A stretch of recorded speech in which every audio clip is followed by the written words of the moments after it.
lovely ones. I so appreciate you all being here. This is absolutely delicious and delightful. Very big welcome to you all, and thank you for joining us, because this is the first of our little chats about the end of life program, and it is such a vital thing, I think, for us to decide about.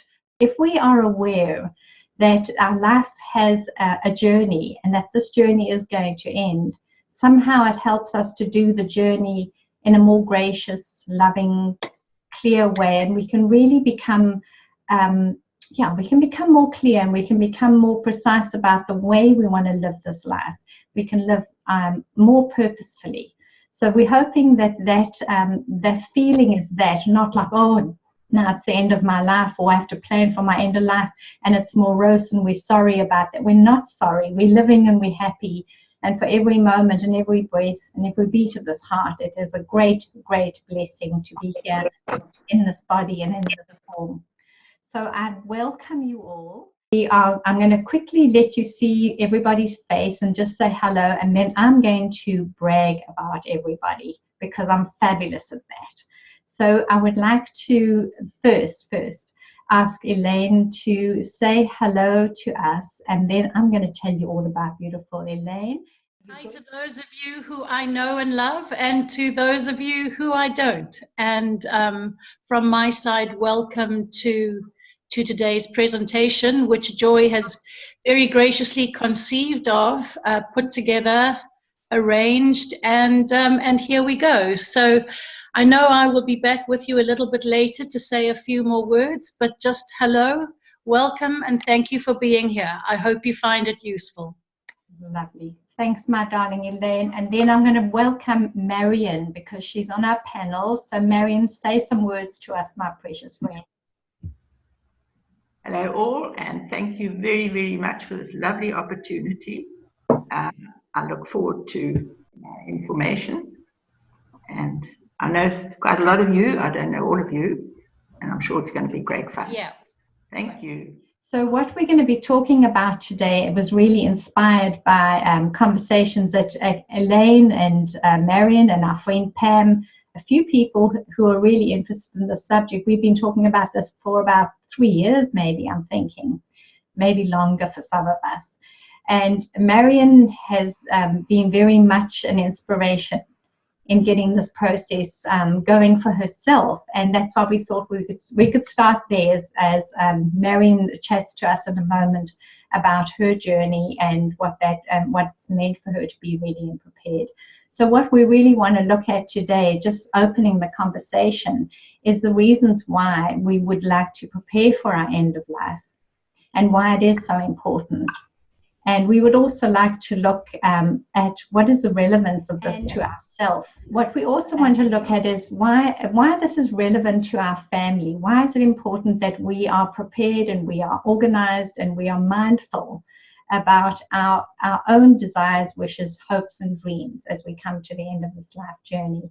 And then we would like to bring in an idea that we are to get organized. There are many suggestions that our family could share, and that's also going to be what we would love to bring in. So that sounds like rather a lot, so I'm going to not spend too much time here. But Marion is going to be the one who's going to kick off right away. And I want to first brag about beautiful Marion.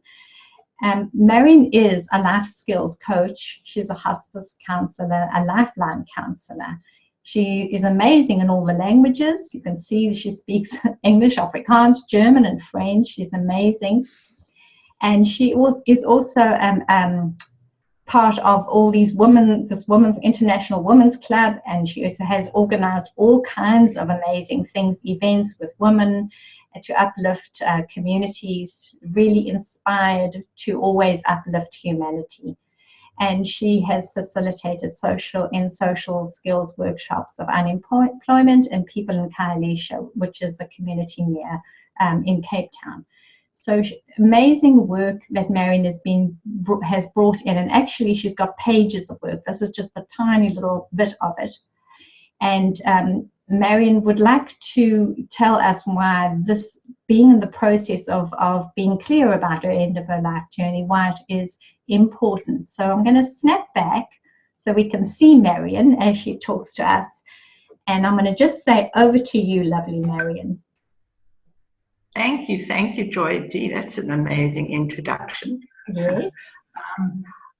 In 2001, I was diagnosed with cancer, and it was a huge, big wake-up call for me. And I realized that there were many things I would have to change. And one of them was my pop-off. All my documents were an absolute mess. I didn't have a proper will, and so on. And so I decided to get a file and put all of that in order, banking details, my will and living will, and list of my friends and family. Because I knew that when my transition came, my family would be devastated when they came here. They live all over the world, and it would be sad, and they would be confused. And I just felt if I could have my ducks in a row, it would make their task so much easier for them to handle everything. So that was in 2001, and every couple of years I've updated my pop-off, and I did again a little while ago, and it's really very, very liberating. Now everything is in order. I've got all my ducks in a row, and I'd be very happy to help anybody that would like to have the service. That's beautiful, Marion. And I love it that you say if anyone can help, if you can help anyone with that, because it really is something that you, in order to prepare, first of all, you've got to know what you want to put together. And Marion knows exactly what you should put together, and she knows how to put it together because she's done the process herself, and she's very methodical. And Marion has also done a lot of training and a lot of work with other people. So to sit with her and to go through the documentation and to get it right is a gift that she's offering, a way of participating with you in your journey in a very gentle, loving, and a gracious way. So lovely to know why each of us would love to do that. And I actually wrote a little story about Marion, and her story is on my website. So that's one of the things I'm going to point to you towards in the follow-up letter, and you're welcome to go and read the actual story there, which is lovely. Thanks, Millette. Right, we're going back to our sharing screen, and now I'm going to do some more bragging. And so I'd like to just talk a little about my darling friend Elaine, and hear the amazing things that this beautiful lady is bringing in the way of expanding consciousness. It really is a profound work, and the work and the skills and the level of dedication that Elaine brings to her work is quite incredible. And she's been so lovingly received by the British Psychological Society. And for the first time ever, there is a huge shift to the awareness of consciousness. And Elaine is actually one of the primary speakers that is bringing that awareness in. So it's really, really wonderful work. We are so lucky to have Elaine in our lives and the work that she does. So her work as a clinical psychologist, end-of-life bereavement, and especially in these exceptional life experiences, exceptional human experiences. The work is just beautiful, beautiful. She is also a researcher, an author, speaker. She does beautiful presentations. Some of us have been lucky enough to be part of that, and it's just been too wonderful for words. And Elaine has got her foundation that she's created, the Transformative End-of-Life Experiences Research Foundation, which is so significant because there is a way here for us to, for Elaine to expand consciousness and awareness, which is part of what this foundation is about. Another wonderful resource that you might like to look at is this beautiful book that Elaine wrote. And it is such an easy read for those who are needing support and comfort as they say goodbye to their loved one, and very much a comfort for those who are also in the process. So I urge you to make that part of your resource. All right, lovely one. So let me come back now and ask Elaine if you would share a little bit with us, Elaine, about your journey perhaps, and maybe your response to Marion. Yes. Hi, everybody. And again, as I say, thank you for being here. To share a little bit about my journey, I think would probably take you a lot longer than you are willing to sit and listen. It's been a fascinating journey. I have worked in the field of exceptional human experiences generally for the last 20 years. And in fact, my doctorate was entitled The Continuity of Consciousness Beyond Clinical Death. So that explored a number of different avenues that we could look at to have a look, see if we are in fact completely walking down the wrong track with the assumption that the brain creates consciousness. And I think to that end, this is the new insights that Joey was referring to with the work that I'm doing with the consciousness and experiential section in London. And certainly an opening of awareness that perhaps the relationship between brain and consciousness is not as it seems, or certainly is not, does not operate in the manner in which most research is conducted. But that is consciousness, and that is a completely different avenue. It's a passion of my life, and I love and enjoy the research, the people I work with, the cases I explore. I'm humbled with the cooperation that I receive from people and their inclusion of me in their worlds, often at very, very difficult times in their lives. So I'm grateful to all whose paths I've crossed. Today, however, we are speaking, I think, initially, certainly in this section of the gatherings that we're going to have, at a slightly more practical level. And I thank Marion for your significant insights in sharing your preparation for your own end-of-life journey.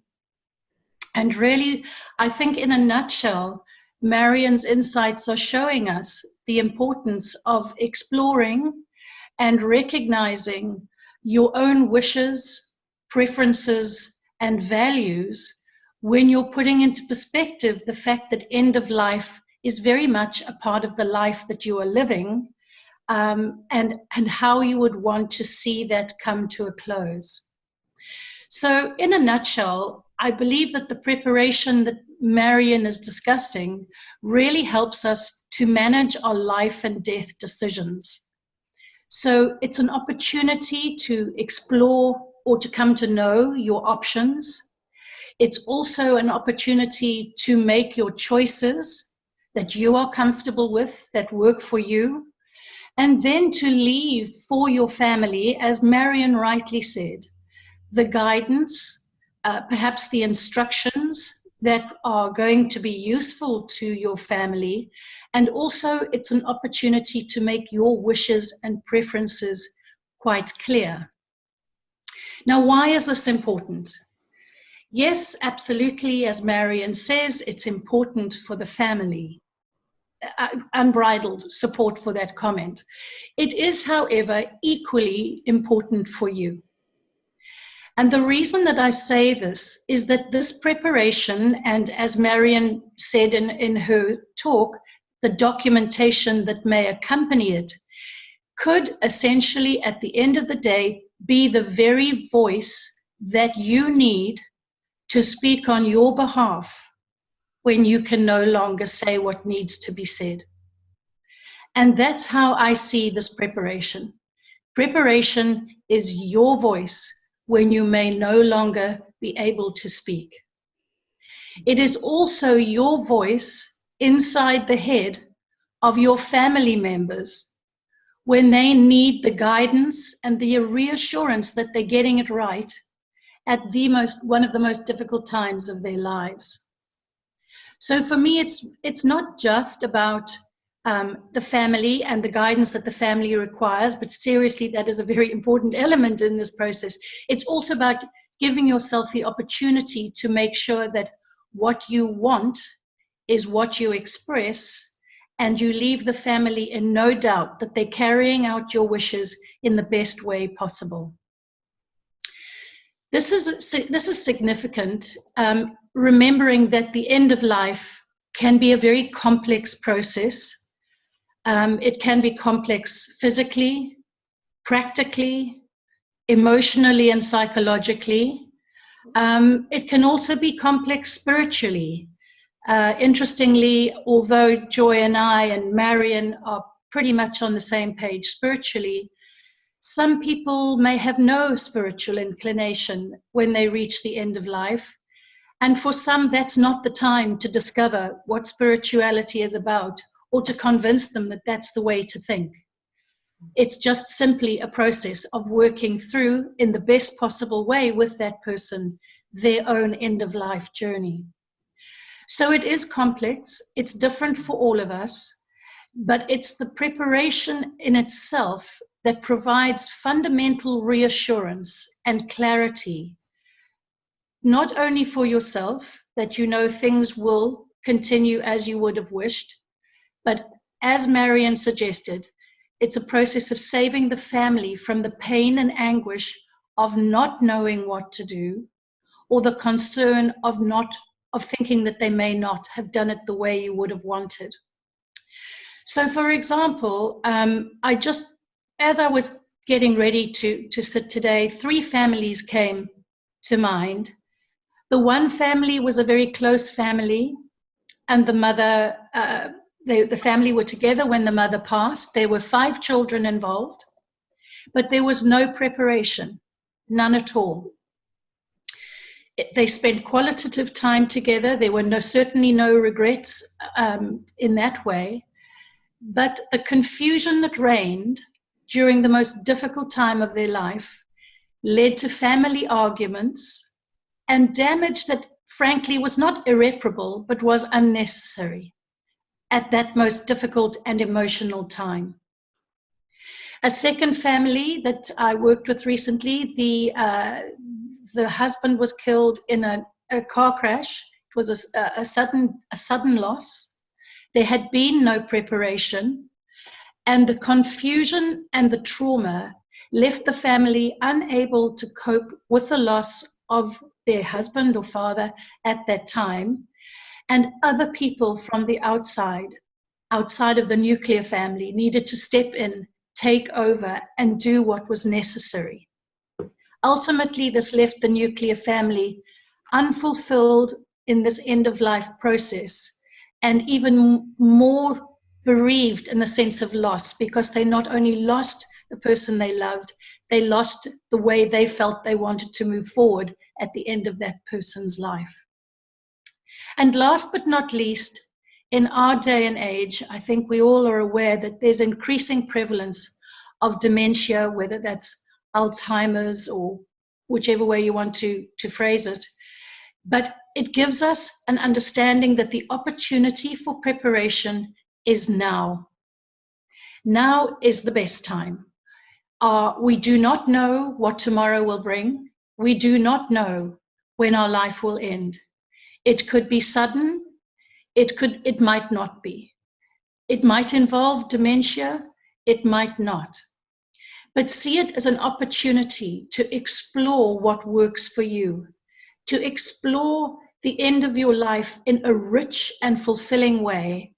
And in that way, I see it as a process that for all of us will be richly rewarding. And I think I've taken up plenty of your time. So thank you for listening, and back to you, Joy. Thanks, Elaine. I just love what you're saying here. Very good, lovely. Really beautiful, thank you.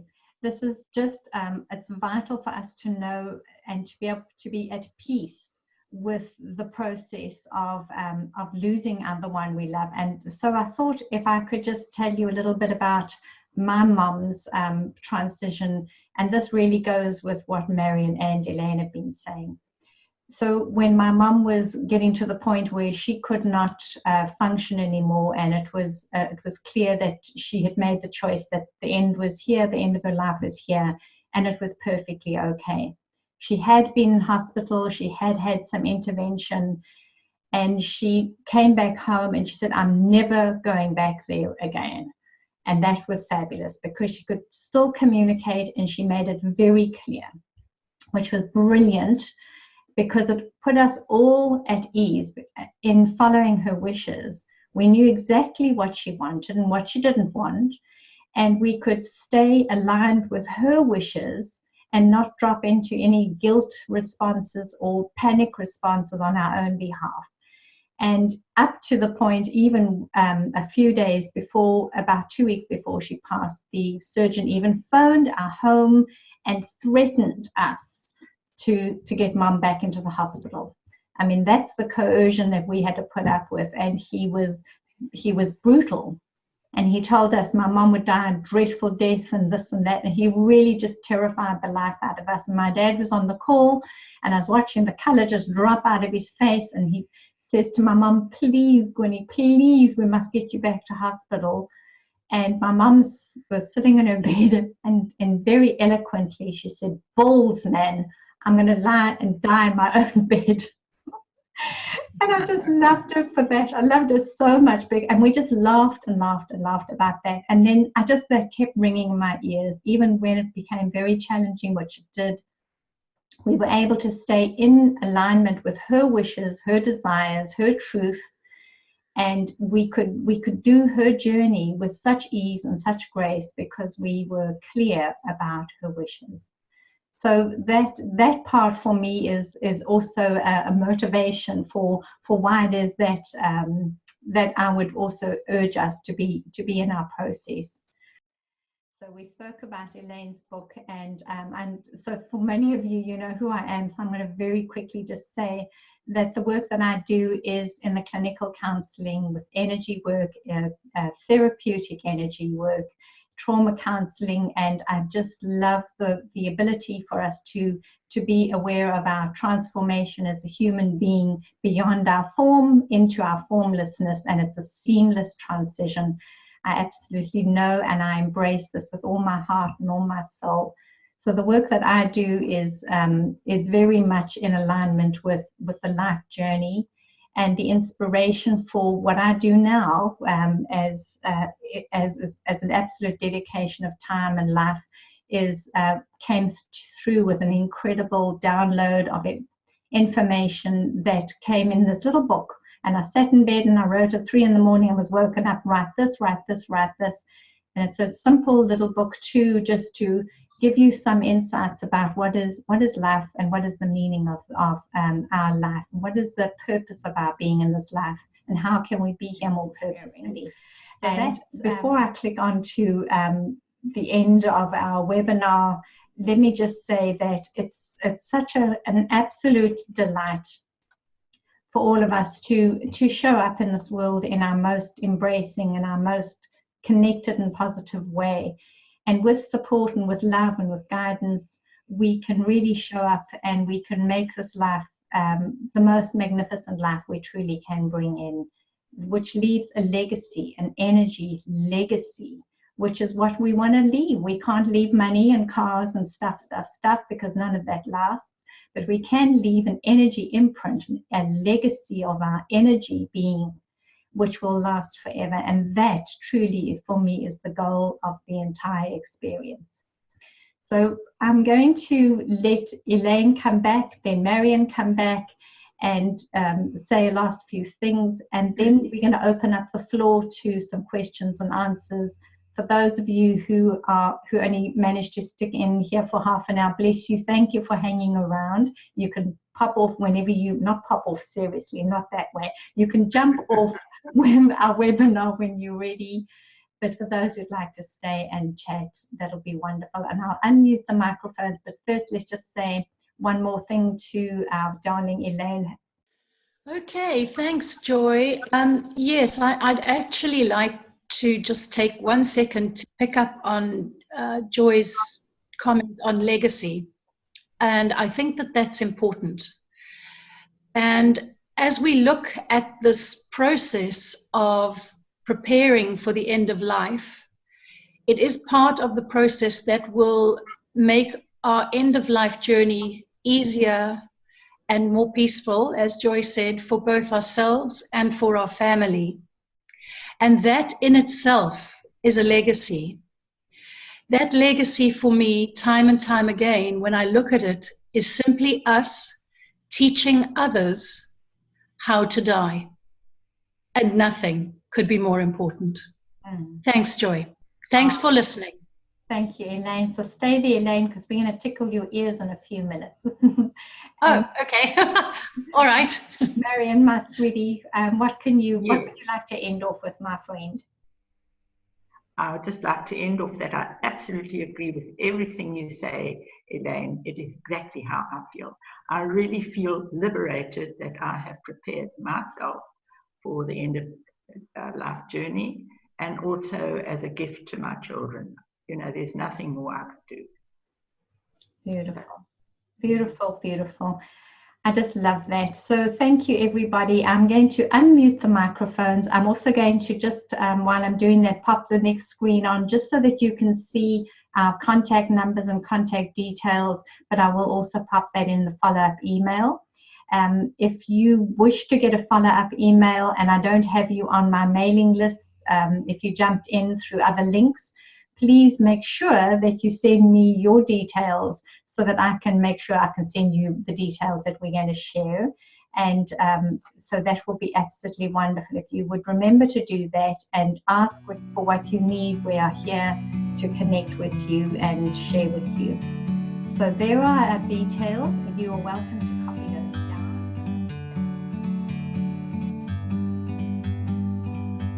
Like a bird on a tree,